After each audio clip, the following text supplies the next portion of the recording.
Welcome to Ready, Set, Real Estate, where we will help empower and educate you on many different aspects of real estate, finance, and investing.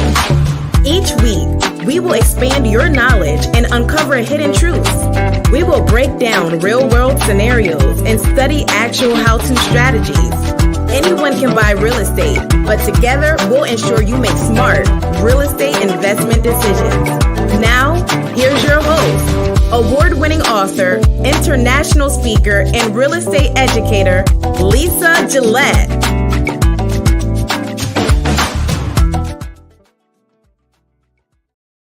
Woo! Happy Wednesday, you fantastic folks, wherever you are. Oh my goodness. That's what happens when you eat cashews before the show. Oh, that was so nasty. I apologize. And am I coughing? Like, hold on. Let me do a mic check. I'm like coughing all in your ear. Oh my goodness. It's horrible. That is horrible. Ugh. Okay. So apologies in advance. I apologize. Great show today. In fact, there's ministry changes happening effective yesterday. It's been going on for some time, but this is like, we're really starting to see the rollout and we need to talk about it. We need to have a discussion, folks. So this is one of those shows that you're going to call me 2 weeks from now, 30 days from now, or you're going to call me 4 months, 6 months from now and say, hey, I didn't know I was supposed to pay for my own agent. I want to buy a house but I'm the buyer. I didn't know that I was supposed to pay. And then I'm going to say, remember that time when I did episode 248 on Ready, Set, Real Estate and you weren't on? That's what I was talking about. So this is one of those episodes. I do ask, I'm going to invite you to support someone you know to get this information. All right. So press 1 lets me know you're here. Press 2 lets me know you shared it. What's going on over there on IG? Of course, I forgot to hit the go live button, but I'm here. I'm here, everyone. I'm here. I am here. I'm full of energy today because I just listen. There's a lot happening out here in the world, and between what's going on with the Olympics, politics, the Divine Nine, the solar energy, gas prices, interest rates. It's wild out here. It is wild. Okay, so before I jump into all the fun stuff and the good stuff, let me do full disclaimer. Full disclaimers, I'll bring this right back. Full disclaimers, of course. Oh, for those of you who are new to the show, let me do this one first. Hello. Say hi, say hello. Drop a comment down below. Press 1 lets me know you're here. 2 lets me know you shared it. My name's Lisa Gillett, also known as Super Agent, broker, owner of a boutique firm here based in SoCal, Devenio States. My shameless plug, of course. But I'm very proud. I'm proud of our growing brokerage and our thriving brokerage. And I'm happy to say I'm approaching just short of 2 decades in the industry. For those of you who are connected with me, know that I'm also in law school. I'm a law student. I'm in my last year. I'm enjoying this journey. I'm enjoying what I've been learning. And I cannot wait. I cannot wait to the opportunity to be able to provide more services to our tribe, our community, by way of legal services. So, of course, the area of law I'm going to stick in is what I know already, which is real estate. And I will be adding probates and trusts to that as well. Little contract stuff here and there, of course, so transactional stuff. But deep breath. Yesterday, I took my MPRE exam. That was my ethics exam. Listen, y'all. This is the 4th time I'm taking this exam, and it's racking up here. I'm racking up a bill here, and I feel like I need to just go ahead and pass this exam. I'm feeling pretty confident about having passed it yesterday. I need a passing score of 86. When I first took it without studying, I missed it by 3 points. And I only say that because then when I studied, I missed it by like 6 points.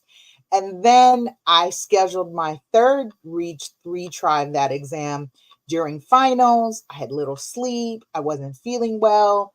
And it's rare that I am not in a condition, both physically and mentally, to perform for an exam. And this is probably the first time in my academic career that I experienced that. So I have a grasp, and I can relate to those who are working and have family and you've got health issues and you're expecting to sit for 2 hours and read paragraph questions. These aren't like two-liners, y'all. These are like whole scenarios. And then you have to remember what the scenario is talking about and then answer accordingly. So good. Fortunately, it's multiple choice. Totally different from the bar. All right. With that being said, let's get back into talking about the good stuff, the juice here.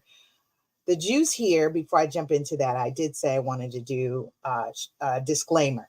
Disclaimer is the information provided on this show should not be considered legal or tax advice. Please seek legal and tax advice from those reputable licensed professionals. Okay, reputable licensed professionals. Let me throw this here. I want to, let's see. I'm going to bring one of, oh, it's only in PDFs. Oh, yeah, it's only in PDFs. It's all good. So it's all good.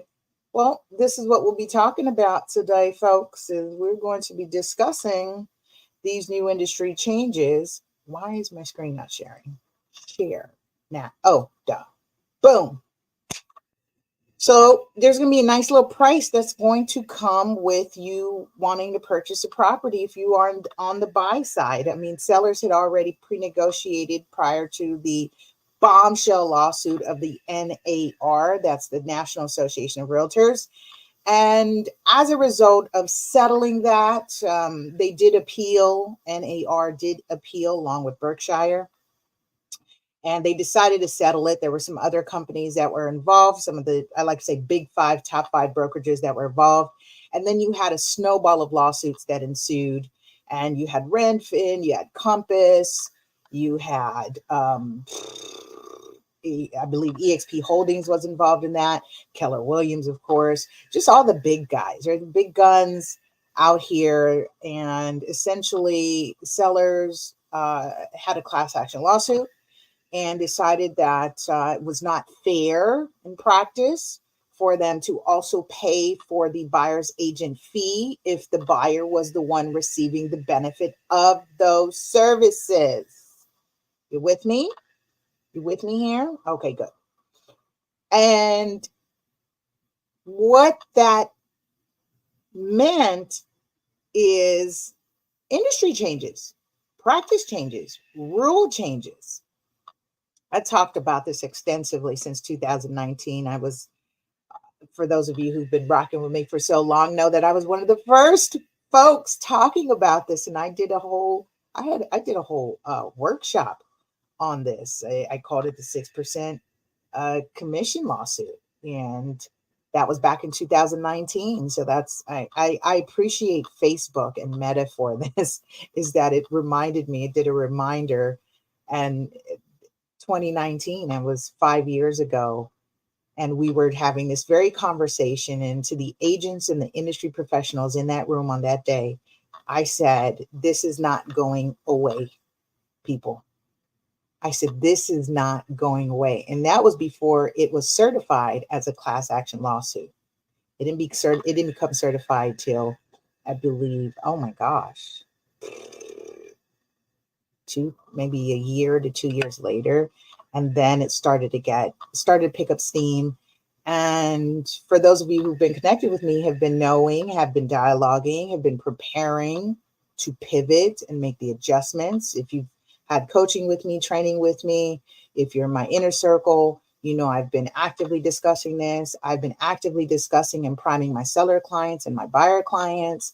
And so I said, in the event this goes through and there's some changes, this is what the commission structure will look like for our brokerage, for our services that we offer. And that's so that we can comply with the rule changes, and so that we can also continue to offer transparency in what we do around commission and compensation payments. So I like it. My biggest concern back then, which is still my concern now, is what is that concern, is how does that affect the first time home buyer, the first generation home buyer? How does it affect those who were looking and then stopped, and then they're resuming to continue to do their home buying search? And at one point, they weren't required to sign forms and agreements for representation and showing properties. And it was a very more lax environment to be a buyer, to come in and start looking and not be as serious. But now things are changing. So I can appreciate this as someone who's very serious about my profession. I love what I do. You've heard me say that. I love what I do. And these changes are going into effect now. I'm dating myself here with this show. It's all good. And it's necessary. It's a necessary conversation. Going into effect August 17th, 2024. This also affects realtor-owned MLS systems. The MLS being the multiple listing service. That's where we share our data and information about property availability, what's inventory, and so forth. So behind the scenes on our end, we are starting to see the changes effective yesterday. There's been removal of compensation to the buyer's agent. That used to be information we had published so that other agents knew that the seller and the listing agent had negotiated compensation, a fee. And as a sub-agent, it's funny because the business model never changed since the 1980s. And with the growth and the proponent of buyer agency advocacy, we now became buyer's agent and listing agent, or we now say seller's agent for more simplistic terms. Over the years, the business model or the commission structure between seller's agent and sub-agent didn't change. But the way we were showing properties and the way buyers were accessing properties via the internet has changed and given buyers more handle and control of what they see and what they can access. It was no longer this secret club that you had to be a part of in order to access properties. And with those changes, we have these direct rules that will impact the way we do things forever. For me, so here, let me do this real quick. So for me to be an agent professional in this time, during this era, to realize that innately and naturally, from the time I've come into this business, I've always had a mindset as a consultant. I remember my broker used to say, you can't lock people in the conference room and sit there for an hour and 2 hours giving them a crash course on real estate. And I'm like, I was so green, and I'm like, why? Like, people don't even know. They don't know how it works. They don't know what services they're getting. They just don't know. I want to buy a house, right? And that had been my mindset and my business model that I maintained. And I'm so happy that I maintained that, because I've got a lot of my clients who are now turned friends and family, and extension of me, and I'm an extension of them. That is a testimony or a testament to how I have worked over the years.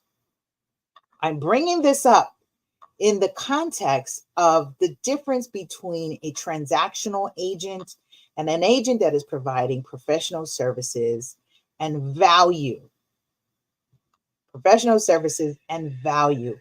I'm not going to belabor that today. You want to learn more? There's a link, lasuperaagent.com. Sign up for a coaching session. Take any of my past trainings.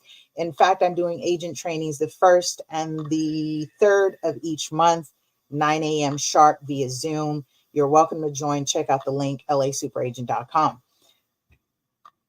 So I say all that to say that we should see a couple things happening in this industry, which means we're going to have some people that are going to play along and others that are not going to play so nicely. So let's talk about what I mean from here. The best obsess is on the IG. Welcome, welcome, welcome. Tuning in. We're talking about if you haven't had an opportunity to purchase, we are starting to see that you are going to have to come out of pocket in one way or the other for hiring your own agent and bringing your agent to the table to negotiate on your behalf and get you through the closing purchase successfully. All right, I've been saying this, and you all have been hearing me say this, right? Realtor versus real estate agent. I mentioned NAR. I'm in California, so I'm under the umbrella, if you will, or the membership of CAR, which is the California Association of Realtors, and there are tons of local realtor boards across the country. Each state has their association realtor, their chapter related to the national chapter, and so each state has implemented, right, their changes to comply with the NAR settlement agreement. And I have this up on the screen here, that every realtor is a real estate agent, but not every real estate agent is a realtor. Why does this matter, people? Why does this matter? NAR and all the local boards and the CAR have spent millions of dollars in marketing and advertising this distinguished idea that a realtor is someone who is bound by ethics and this responsibility and a fiduciary duty to their client. And not every real estate agent is a subscribed, paying, active member of their local board and then the NAR. And why is this important here? Because I want to speak in the context of not everyone is going to play nicely, meaning these changes are going to come, they're happening, and some agents are going to say, oh no, you don't need an agreement. You don't need to sign an agreement for me to show you property. No, what are you talking about? And then you're going to run across a realtor who's going to say, yes, absolutely, I need you to sign an agreement of some sort before I get in the car, turn the ignition on, and drive to the property. Some are going to require you to send some information, and we're going to discuss more about that. Before I do that, I do want to come back right after the sponsor break because this is going to get deep and heavy. Stay tuned. We'll be right back. Do you have properties that need to be maintained? For professional services that guarantee your property will stay safe and secure, Omnis Property is the team you want by your side. As a company, we pride ourselves on our best-in-class professionals, equipped with the latest technology for all your end-to-end property preservation needs. That means that from start to finish, our expert team can handle everything from accurate assessments to preservation projects of all sizes. Save money and time by working with leading experts that understand your needs and are committed to premier service.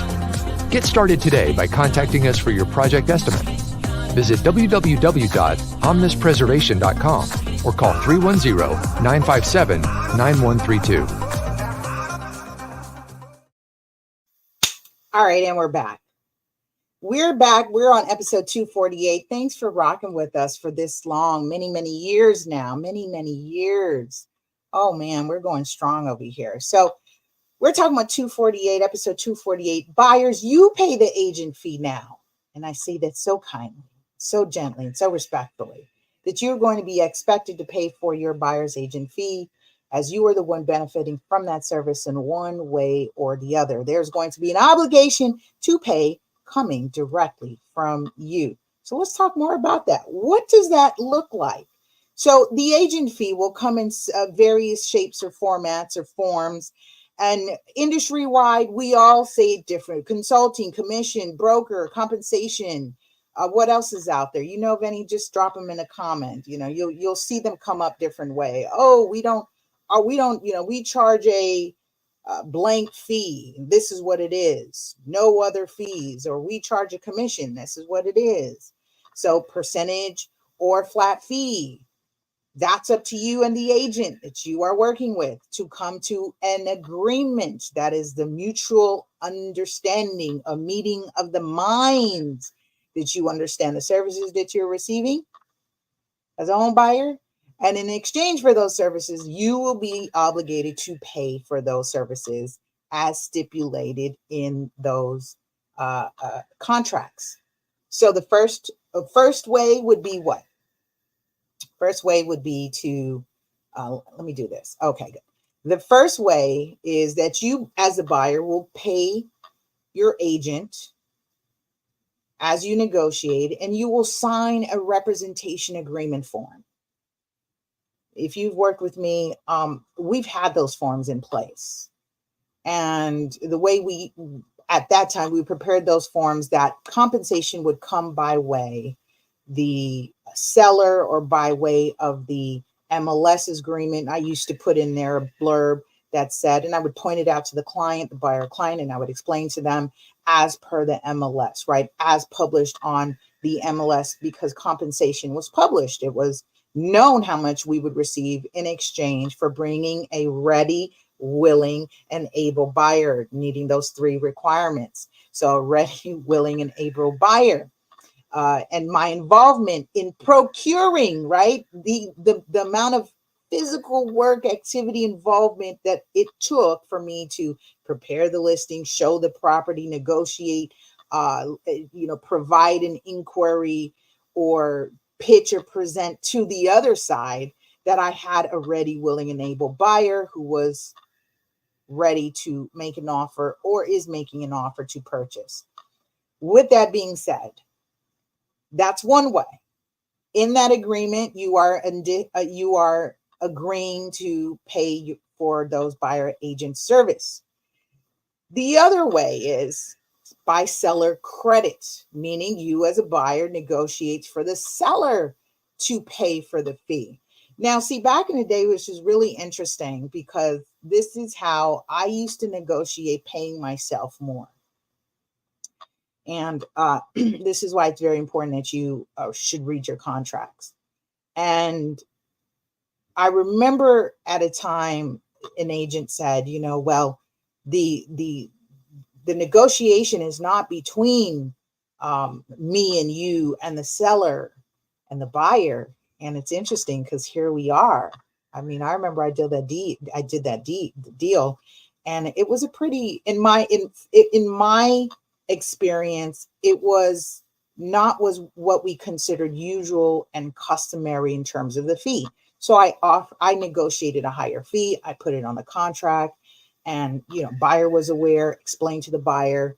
I called the agent, left a message, wanted to talk to them, and he just never responded. And I eventually submitted the offer.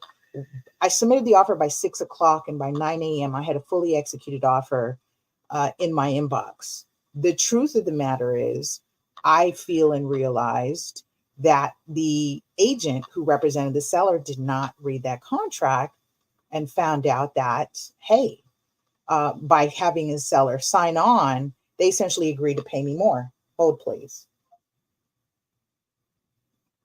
And if you're watching, I'm on the show. That's my honey calling. Let me send a quick message. No, he's got it. He knows it's showtime. He knows what's up. And so this would be an example of that, is that you as a buyer can negotiate for the seller to pay for the fee that the buyer owes the buyer agent as per the agreement. Hey, Sujun. He says, great event. This guy right here was helping me in my past in growing my YouTube channel. So I appreciate our social media marketers for doing a great work. And right now, I've been learning about so many more of the changes that we can do now with social media. So, stay tuned for big things that come in, big things. So great event, big events coming soon. And so as we continue this dialogue on seller credit, you essentially are now asking the seller to issue a credit to cover the buyer's agent fee, as you had agreed to pay for the buyer's services, right? Buyer's agent services. That's the secondary option. The third option is a seller single party pay in the event that the seller is unrepresented. Might be negotiating directly with the seller. Seller's like, I'll forego an agent. I can just maybe use a transactional agent, which means the buyer's agent. The buyer's going to have their agent, and I'll just work with the buyer's agent as a transactional agent. And that means the buyer's agent and the seller can agree for a payment by the seller. And under those circumstances or situations, any of these or a combination thereof can be implemented so that the buyer's agent gets compensated. Now, you may ask this question as to, well, does that mean I'm paying them out of pocket? No, they're being compensated as they have been compensated, which is through the escrow or title settlement process. There are forms that stipulate payment, and these particular agreements, and this is why when we do our consultations, we clearly say to our clients that this is why we do this is what this is. Please review and understand. This also allows us to protect our commission, our earned commission. Now, there's some nuances with those contracts that, of course, I expect that you're going to have a great agent that's going to explain and do a fantastic job of walking you through those new forms and help you make an informed decision as to which form or agreement best applies to your situation. Now, as I mentioned when I opened up, oftentimes people will look online and they'll text or they'll click the link and says, hey, I'd like to schedule a time to see this property. Can you show me this home? Well, effective August 17th, realtors will no longer show you a home without you signing an agreement of some sort. They may have brokerage forms. They may be using the one from their board, from the Realtor Association, from the state forms, or standardized state forms may be provided. So you will come across being asked to sign an agreement before an agent decides, yes, I am happy to show it to you, but I need you to sign this form. It's almost like when we were in the pandemic and it was COVID and we needed to sign the COVID disclosure stuff before we entered the property. This is almost the same thing, except this creates some sort of agreement between the buyer and the agent under non-exclusive terms. Non-exclusive terms meaning that you're not locked into just that buyer's agent. You can continue to show or be shown properties by other agents or multiple agents unless you decide to contract with a buyer's agent on an exclusive basis or exclusively. So those are the difference when it comes to what we're going to see happen. My take on it, I'll give you my comment shortly. I want to get into what those agreements would look like. So before you can see a home, you've got buyer showing agreements and compensation agreements. You've got agreement for property showing where the buyers will be asked and expected to sign a form to view properties. And then you have buyer representation agreements, which includes compensation, where the buyers will contract with buyer's agents for services and agree to pay for said services out of the buyer's funds. So here in these agreements, you are going to be under an obligation for payment. So expect there will be a conversation about compensation, commission, fee, etc., similar or the like, right? So here's how you can be prepared. This is how you can be prepared. It's so funny because I just am baffled sometimes when I hear agents actually start to look for properties and they're doing searches and they haven't even qualified the buyers to determine if they can even purchase that. See, we don't do that. When people are like, yeah, here's my email, send me some properties. No, it's not how I work. That's not how I work. That's not how I work. No, I don't do that kind of real estate. I'm different. So here, as a buyer, you'll be expected to be qualified, and you will be expected to show if you can satisfy your obligation to pay the broker agent fee. One, you'll be asked to provide proof of funds. That would be inclusive of bank statements to show where your source of funds for your down payment, closing costs, and now agent fee is included. Is there enough here? You'll be asked to provide a pre-approval letter. Pre-approval letter, a pre-qualification letter. That means that you've consulted with a lender, you know your price point, you know your purchasing power, you've run your credit score, you provided information, financial information, and they've determined that you are, yes, qualified to purchase. The third is providing relevant personal information.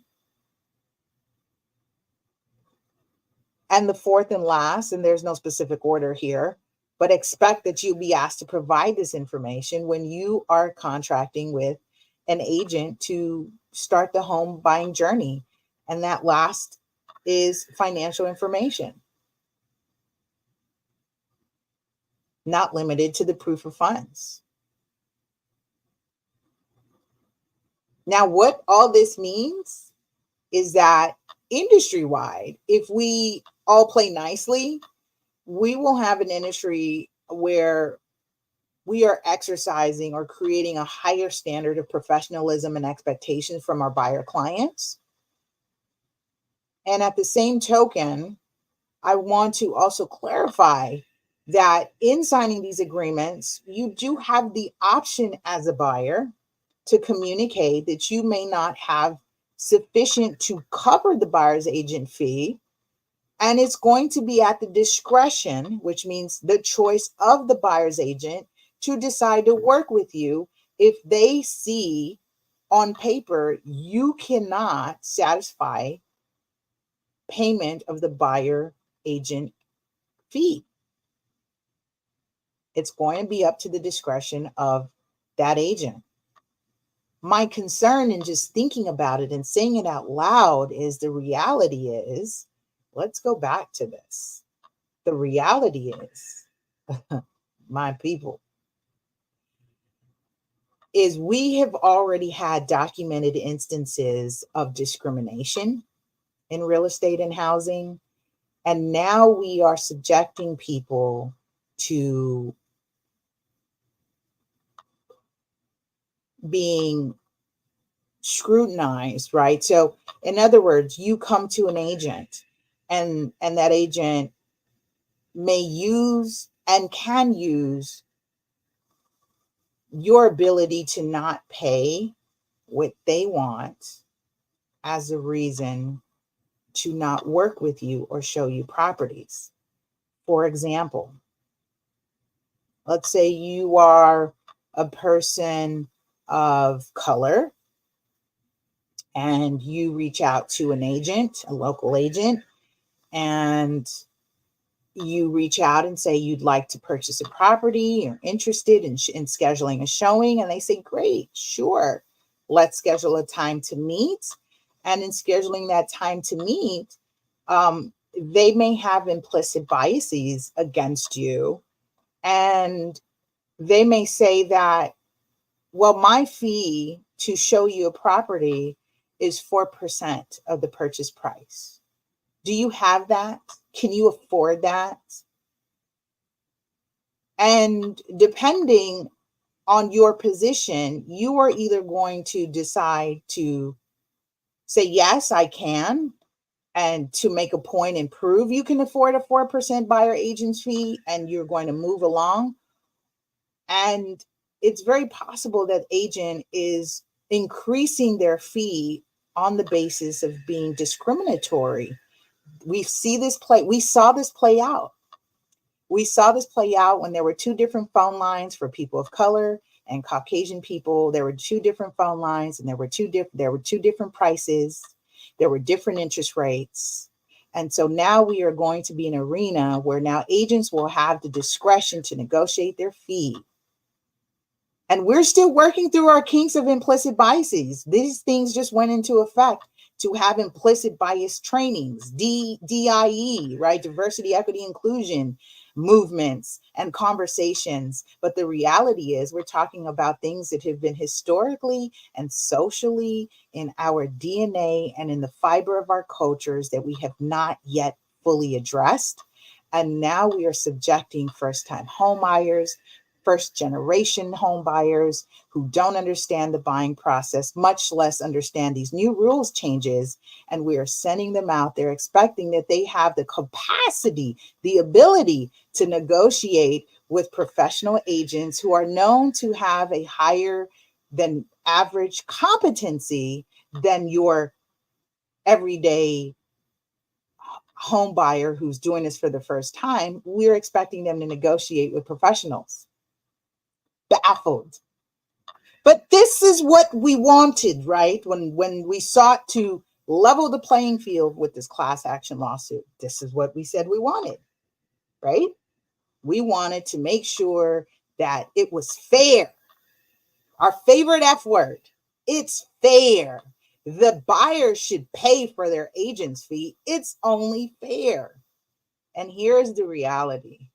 Is I think we've just opened up ourselves for an increase in discrimination against people of color, LGBTQ communities, people who are not able-bodied, maybe those who have invincible disabilities. We have opened up ourselves even more. Why? Is because now we're expecting these groups of people to negotiate for their own fees that they are paying agents, and an agent may just penalize them, as we've seen historically that people of color were penalized by way of having calling into different phone lines and getting different priced or overpriced. Listen, folks, I'm going to wrap it up here. History, you've got to know your history so that we don't repeat it, but I think we missed a big section here in the name of fairness. And these things were set out prior to buyer agency advocacy, negotiating commissions, having pre-negotiated that so that weight was not placed on the buyer who has enough to be concerned with. So, depending which side of which side you're on with this is not going to be the first or last of this conversation that we're having here. Now, if you've got any specific questions regarding a situation, I'm happy to speak with you. You can reach out directly to 323-488-3265. I've got my email up here, lisa@lasuperagent.com. And listen, this is not the end. This is just the beginning of something huge that we are going to witness. I read a headline the other day that said, as a result of the settlement so far, commissions have gone from an average of 3% each side to 2.55%. And I said, yeah, that sounds good and everything. But here's the reality. We still have down payment assistance programs for a reason, because low to median income buyers have been affected historically. We have tons of secondary financing programs for a reason. And so now you mean to tell me to access one of the largest investments that you will make in your life that adds to your net worth, that changes the trajectory of your family, your generation, your community, you are going to leave it up to the first timer to figure this out in an industry that still hasn't ironed out its own implicit biases and is, yes, attempting to make good on the historic bad of discriminatory policies. And yet we still don't have something in place right now to protect those groups from being price gouged in their efforts to achieve homeownership. Yes, you heard I said it. My name is Lisa Gillett, also known as Super Agent. Always been for the people, by the people. And I cannot wait to hear your comments and feedback. We'll see you next week on another information-packed episode on Ready, Set, Real Estate. Take care, y'all. Bye. Thank you for listening to the Ready, Set, Real Estate podcast with Lisa Gillett, the LA Super Agent.